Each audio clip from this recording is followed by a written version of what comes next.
In this video, I want to try to give a short-ish answer to the question, what is a Christian university? Why do we have them? Where did they come from? And why should they continue to exist?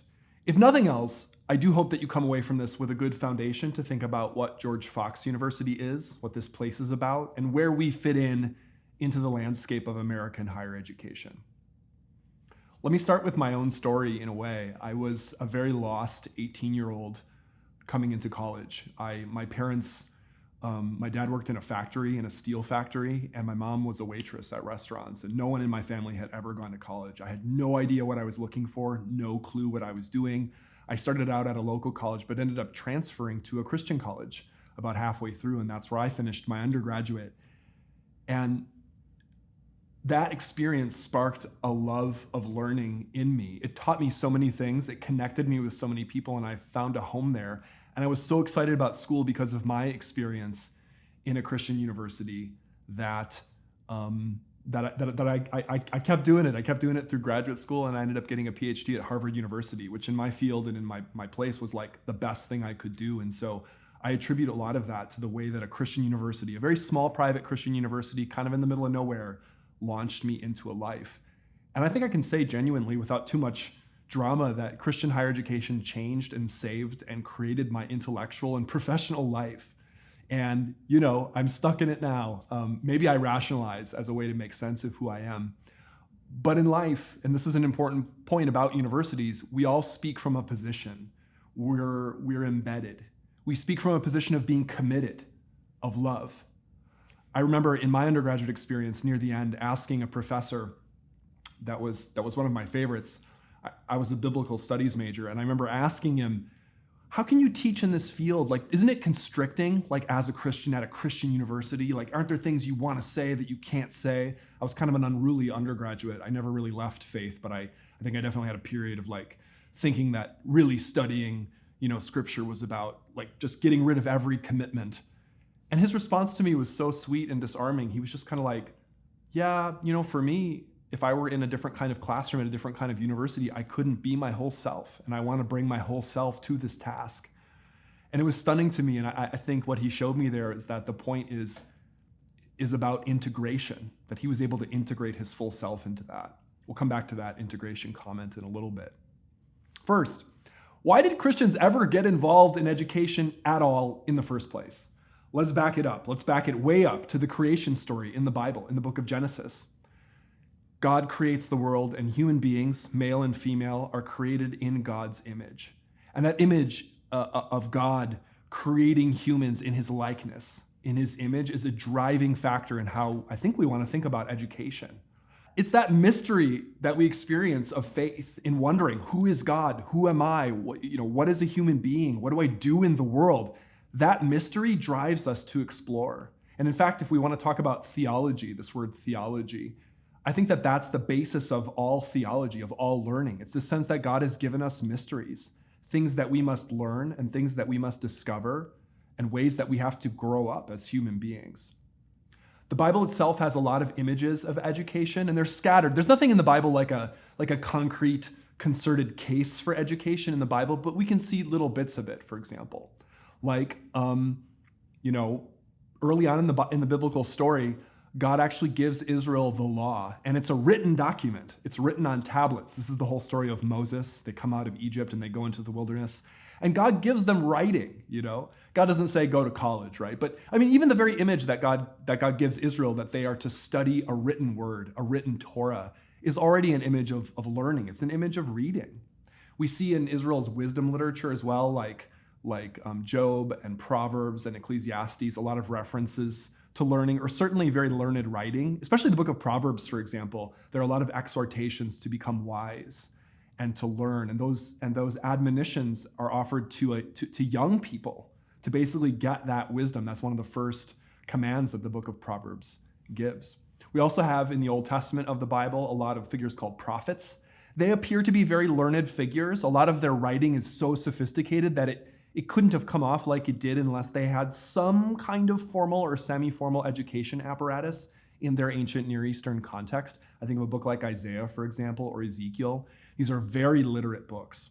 In the Bible itself, just as a book, by the way, God gave us, as the community of faith, what? A book, a complicated book. So as a bigger image of that writing of the law, we have now, as the community of faith, as Christians, we have the Bible itself. It takes a lot of study to really get into it. I know probably many of you out there have done Bible studies and really kind of burrowed into the text and tried to figure it out. I mean, even that task itself, right? In the New Testament, I should mention, there's a brief allusion to Jesus, quote, growing in wisdom and stature in Luke chapter 2. It's not a full-blown educational system, but we do have some sense that Jesus had some kind of education, some kind of learning. The Apostle Paul, of course, author of many books of the New Testament, comes off in the book of Acts, which narrates his life as a learned Jewish teacher. And Paul wrote a lot of long and complex letters, much more complex than many letters would have been written in his ancient Greco-Roman context. The book of Hebrews in the New Testament, for example, which probably wasn't written by Paul, but maybe it was, is a hyper-educated book. I was just reading parts of that thinking, wow, this person was really smart who did this. They must have had some training in this. The author of Luke and Acts, an individual named Luke, appears to have been a doctor or a physician. And the books that he wrote, Luke and Acts, are actually just great literature with really amazing themes and imagery and repetition and all kinds of imagery and foreshadowing and things like that. So we have this in Scripture. What about in the early Christian communities in the early church? The early church was, among many other things that it had a very rich philosophical and theological tradition, even from very early on. Many of the so-called church fathers or figures who were early big thinkers in the church, they engaged deeply in the philosophy of Plato and of Aristotle. Augustine of Hippo, one of the major figures in this movement, who lived in the 400s AD, he had a professional job, which was kind of, at one point in his life, kind of like the equivalent to having the highest endowed chair at the most prestigious university of his time. Not a perfect one-to-one fit, but it was something like that. We also had arising in the early church a belief that God had given to us two books. One book, of course, is Scripture, but the other book was nature. And there are a lot of early church fathers, including Augustine and others, who talked about this. The idea being that God has given us rationality, God has given us exploration, and God has given us a world that we need to explore in an organized way. And it's that idea of organized study, or science, you could say broadly conceived, or as the Germans called it in the university tradition, Wissenschaft. That's what universities are about. It's kind of like an organized scientific study of a topic. Probably a lot of you listening to this already accept the idea that kind of organized study is good and that Christians should be doing it. But I think it is worth saying again, because there are always around us anti-intellectual forces in our world that would criticize learning or would make a virtue out of ignorance or something like that. But as Christian educators, we don't accept this. Not all learning, of course, happens in college. We know this. And we don't want elitism, right? But formal, organized learning, we love it. And there are a lot of good ways to do it. So how did Christians go about this learning as time went on? Well, in the medieval period, which is kind of like roughly from the 400s to the 1400s AD, about 1,000 years, a lot of people think of the medieval period as the Dark Ages, a time in which nothing happened. Totally the opposite. This was a period in which humanity saw huge gains in technology, saw better food production, saw longer lifespans, saw population growth. And people had more time on their hands, right? A lot of what we think of as K-12 kind of schools began to arise during this period. You had a proliferation of textual traditions, writings. You then had people who would write grammars and people studying different languages. Some of the first Hebrew and Greek grammars to study the Bible were actually produced during this period. You also had, as a kind of a prod toward learning, Christians had competition with Jews and Muslims in Christian Europe to basically contend for who has the right faith, and of course, Islam comes into its own, I think, in the 7th century AD, and then grows from there. And Muslims and Jews and Christians lived together during at least what sometimes people think of as a kind of golden age in Europe of learning and debate during this time. You had efforts to curate and correct biblical manuscripts to try to get the right manuscript and the right tradition of the Bible, and really to get organized when it came to learning. And a lot of this was centered on Scripture, of course, and the faith tradition. We also had, going back a little bit further, back to maybe the 500s AD, we had this idea of, really at the beginning, I guess, of the medieval period, we had the rise of monasteries, which were self-sustaining communities, Christian communities, devoted to worship and to study. And really, the monastery, this community which attracted people to it, probably mostly young men, but then of course there were concomitant women's groups as well. These were groups whose organization and whose ethos formed the basis of what would become the university, right? And we thus had the first universities in the so-called scholastic period arising about the year 1000 to the year 1400s in various places throughout Christian Europe. And by the way, there were also things like universities all across the world and in the Muslim world and in China. I think typically when we think of the Western tradition out of which the American university grew, we think about universities like Bologna in Italy, which is often credited as being the first modern Western university in the year 1088 AD. Also in Paris, which is now the Sorbonne in 1150. We have, of course, Oxford and Cambridge in 1096 and 1209, respectively. In Germany, we have the University of Heidelberg in the 1300s. We have St. Andrews, 1413. And then in America, if we want to bring it home to where we are here at George Fox, in either 1636 or 1650, depending on how you count it, we had Harvard University, William and Mary in 1693, and St. John's in 1696. Yale, famous university, 1701. University of Pennsylvania in 1755. For schools in the Quaker tradition, of which George Fox is a part, Earlham College in Indiana was founded in 1847. Bryn Mawr, which was founded as an elite women's college in Pennsylvania in 1885. And Friends University in Kansas in 1898, just to choose a couple of the rich tradition of Friends or Quaker educational institutions. And then, of course, we have George Fox University, which was first founded as Friends Pacific Academy in 1885, but then as Pacific College in 1891. By the way, George Fox first became a four-year institution in 1925 and took on the name George Fox in 1949 for what was then called George Fox College. We then became a university in 1996 when we merged with a seminary. By the way, in case the words college and university seem a little confusing or maybe interchangeable, usually college is primarily an undergraduate institution with an undergraduate basis, and sometimes only an undergraduate college, whereas a university describes schools with a larger scope and with graduate programs. So that university name describes what we are now, which is an institution that has undergraduate students, but also graduate students in a lot of different programs. What's the major point here? All of these institutions I'm describing were explicitly Christian in their founding and in their operation. Even many state universities were actually founded by churches. I mean, two examples that I could find were Boise State University in nearby Idaho was actually founded by the Episcopal Church. And the University of Michigan, in Michigan, of course, was founded by a Catholic priest. And there are probably a lot of other examples like that too. There were very few universities which at their founding were not Christian. In fact, I tried to do a search and I had a hard time finding places.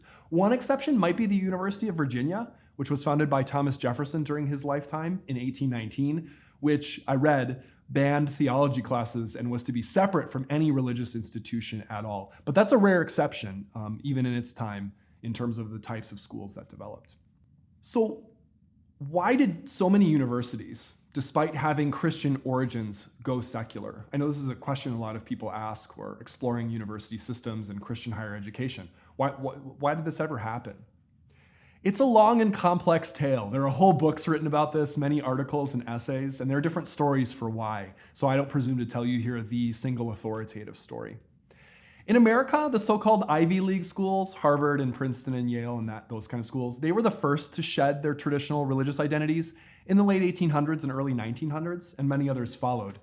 In the late 1960s, particularly after a certain group got together in 1967, a lot of Catholic universities even began to distance themselves from the Catholic Church. The Catholic Church, of course, being one pillar of Christian education in the world.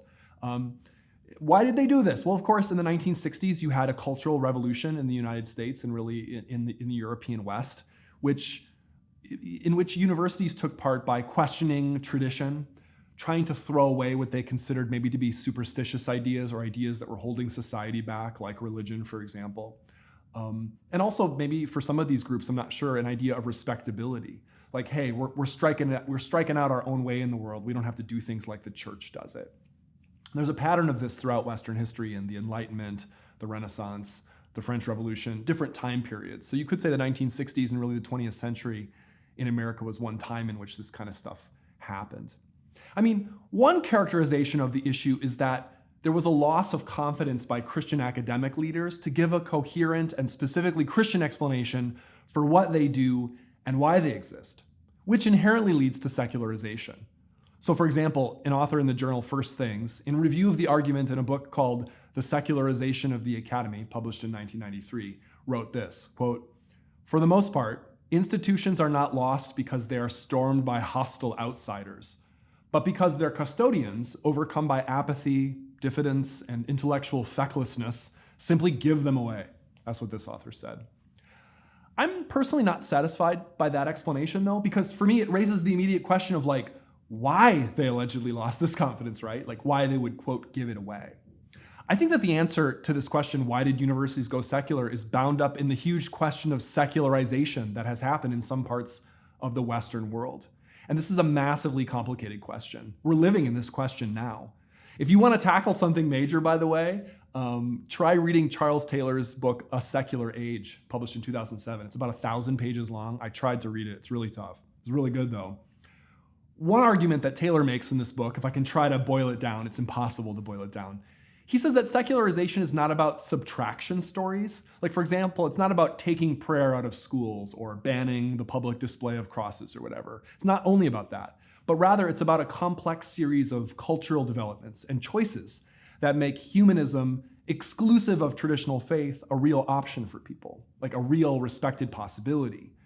There was a time, of course, when you couldn't really deconvert from Christianity and become secular because what were you going to become a part of? Right? Like there wasn't an organization for that. There wasn't support for that. But in our modern world, we've had slowly and imperceptibly and at different points arise things like a free press, democracy, a public sphere, public debate. We value these things, right? And rightly so, but they did allow space for a lot of different ideas and a lot of different ways that a person could belong, that is to say, besides church. So for Taylor, even those kind of developments were part of this secularization story. And it's also the case that there were major controversies in the 19th and 20th centuries that divided Christians, and thus universities were divided as well. Issues around like science and evolution, issues around the nature of scripture and how to study a text, issues around politics and society and race, and so on. In some cases, schools that were religious were strictly what we might call denominational schools, like they were connected to a denomination like Presbyterian or Episcopal or Baptist, or the undergraduate school I finished at was connected to a denomination called the Assemblies of God. And in some of these cases, schools lost their religious identity because the schools followed the fate of the denominations in the 20th century, that is, toward decay. And that there certainly was a breakdown of a lot of traditional, especially Protestant Christian religious structures in the United States in the 20th century.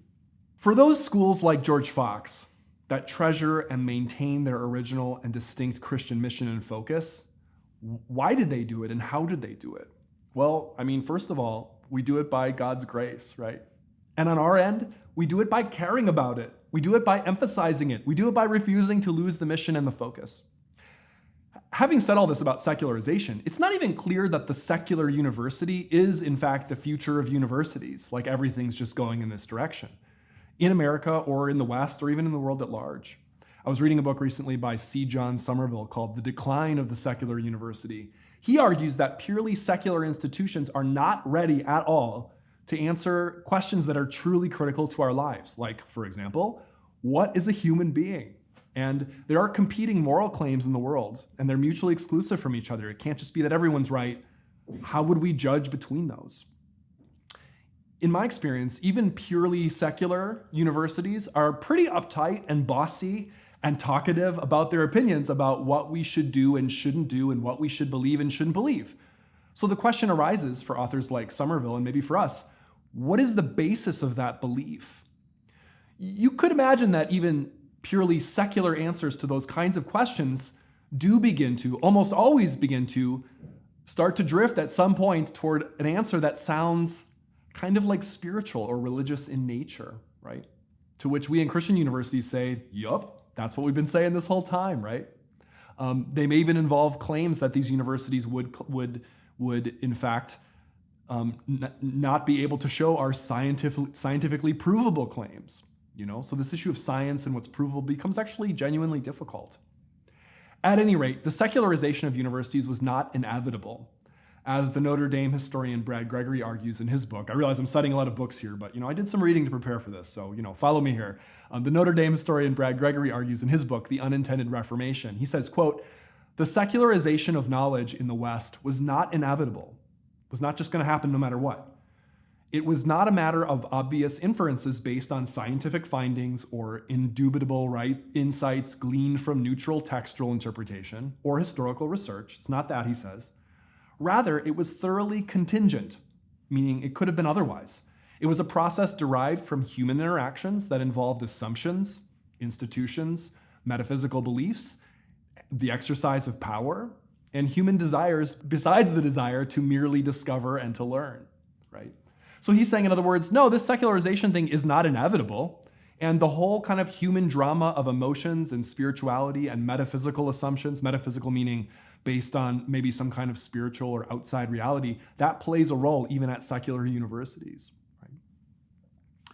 So at George Fox and other schools that have maintained their faith perspective as a real and living part of what they are, we continue in this tradition of answering big questions on the terms of big faith, historic Christian faith. Our own faith statement follows something like the Apostles' Creed or the Nicene Creed. Perhaps you're familiar with it. And George Fox has been open to faculty and to employees of any Christian group in these historic Christian traditions. Students, by the way, as you may know, do not sign a faith statement as a prerequisite to come to Fox, but they do agree to our lifestyle statement, which follows Christian values in our tradition. As you may notice, there is a trend today in our world toward extreme politics, away from the center. You got to get really extreme and rush to the edges. But I think in a lot of ways, at least in the 11 years that I've been at George Fox has really held this line of embracing a lot of different expressions of Christianity in a really faithful way. And this isn't easy to do. This requires delicacy, it requires charity and forgiveness and love. But not only that, it requires focus, it requires rules, it requires standards. It requires living in a community of covenant where there's an agreement about how we live and to what we hold each other accountable. We've kept what we have, I think, in one sense, by riding that line in a complex way.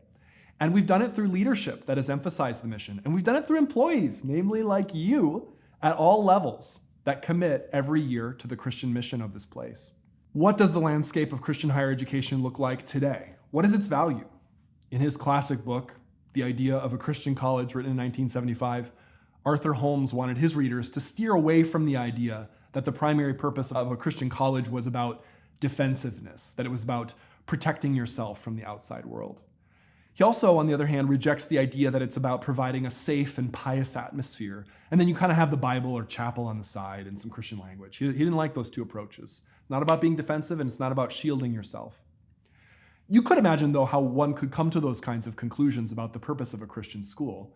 Indeed, the so-called CCCU, the Council for Christian Colleges and Universities, which is the bigger group of around 185 schools to which George Fox identifies or belongs, that group was founded in the 1970s in the wake of the so-called Cultural Revolution of the 1960s that I mentioned before, and in the wake of many schools that had shed their faith traditions. A lot of changes in society. I know some of you may have lived through that, or at least our parents did. So you wouldn't be totally off base to imagine that for some people, creating or preserving distinctly Christian colleges was indeed about protecting or defending or creating a boundary in that kind of language. There'll always be some of that, and I'm not even convinced that it's all bad, right? But for Arthur Holmes in his book, his argument was different. It was that the Christian college is about the active and full integration of faith and learning, the integration of faith and culture. In fact, on our George Fox seal, our motto is Christianity and culture. That reflects this integration mission, the talk of integration. And it's crucial to our task. The value of the distinctly and specifically Christian university is that it is a place totally committed to integration, to wholeness, like I was saying in the story about my professor, to really just be your whole self, a person of faith, and to the use of knowledge in the community and the community of faith. It's for a purpose. Again, a quote from that Unintended Reformation book I quoted earlier. The author talks about the modern university, the non-Christian university, this way. He says, quote, "In addition to its definitional secularity and its highly specialized character, another major feature of knowledge in the Western world today is its separateness and separability, both from the uses to which it is put and from the personal lives, particular beliefs, social practices, and specific commitments of those who create and transmit it. He says in these kinds of universities, knowledge as such is distinct from morality and from concrete human relationships, right? The idea, I think, is that in this kind of secular university structure, you're trying to keep it pure. You're trying not to be biased, right? Opposed to this, though, I think, in the faith integration model that we do here, at a Christian university, we want to claim that our pursuit of knowledge is all about beliefs. It's all about human life. It's all about people like us and our communities and our real lived experience. It's about all of us made in God's image, whom we serve. Like, it's not separable from any of those things, right? It's fully like a thick part of who we are. But still, someone might say, don't we have churches? Like, what about parachurch groups and campus ministries and stuff like that? Why does an expensive university structure have to be the place where we do this work of integration? Well, it doesn't have to be, right? But it's still a really good idea, I think. An undergraduate student, for example, at a Christian university like George Fox gets to focus 4 years of her or his life in community to marinating in these ideas, in the language and in the practice of faith, in our chapel services, in our classrooms, with Christian leaders, with Christian thinkers, with our professors, many of whom rub shoulders as academics with leading academics in their field nationally and even internationally. And not just with faculty, of course. I mean, it would be a real tragedy if we saw our university as primarily only run by faculty and that's where faith integration happens. Not true at all. It happens in every office space, in every cubicle, in every hallway, in every physical space on our campus, right?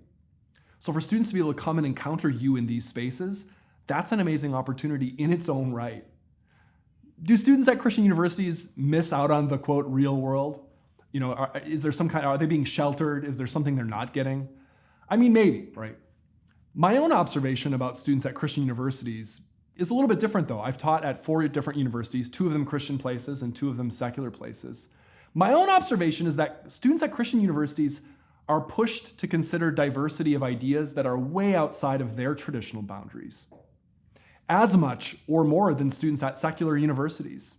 So if we're saying that the criteria is being pushed to consider new ideas, if that's what a university is really about, like explore and be exposed, and that kind of growth, I think that Christian universities have a really strong case to make, that we're pushing students to explore things far beyond what they'd experienced before. And I know that that was also my experience as a Christian student coming to a Christian university. Is it expensive to do the traditional private Christian university route, especially as a 4-year undergraduate or even as a graduate student? Yes, it is, but it's worth it. And we know that it's an investment still worth making, just in general. So like the US Social Security website, you can look it up, cites these statistics. Those with an undergraduate degree earn, on average, and over the course of their lives, nearly $1 million more than high school graduates do in the same position. With a graduate degree, they earn $1.5 million more. I mean, that's a pretty big deal, right? No matter where you're from. And about students at CCCU schools, at Christian schools like George Fox, according to statistics available on the CCCU website, 1/3 of Christian university students are actually first-generation students. In other words, their parents didn't go to college or graduate from college. 1/3 of Christian university students receive a Pell Grant. Pell Grants are need-based, and so they indicate a certain kind of financial situation for families. 50% of Christian university families make under $50,000 a year. They receive financial aid, like I did. They get through, like I did, and they return the favor. Christian university students are overrepresented in fields that deliver social benefits, like human services, like, for example, counseling and mental health and family services. We see triple the number of people in these careers compared to non-Christian university students. And Christian university students are statistically more likely to participate in community service. Much more could be said, always. And universities are places where we talk a lot, where there's a lot to be said, for sure. But Christian universities are also places where we believe a lot of prayers happen too, right? Where there's a lot of listening, where we work together with our hands, and where God's work of integrating our whole lives into a single living witness of faith, where that meaningfully occurs. It has occurred for over 130 years of students at Fox. May we be the kind of people who can sustain that mission in our time, maybe even for another 130 years and beyond.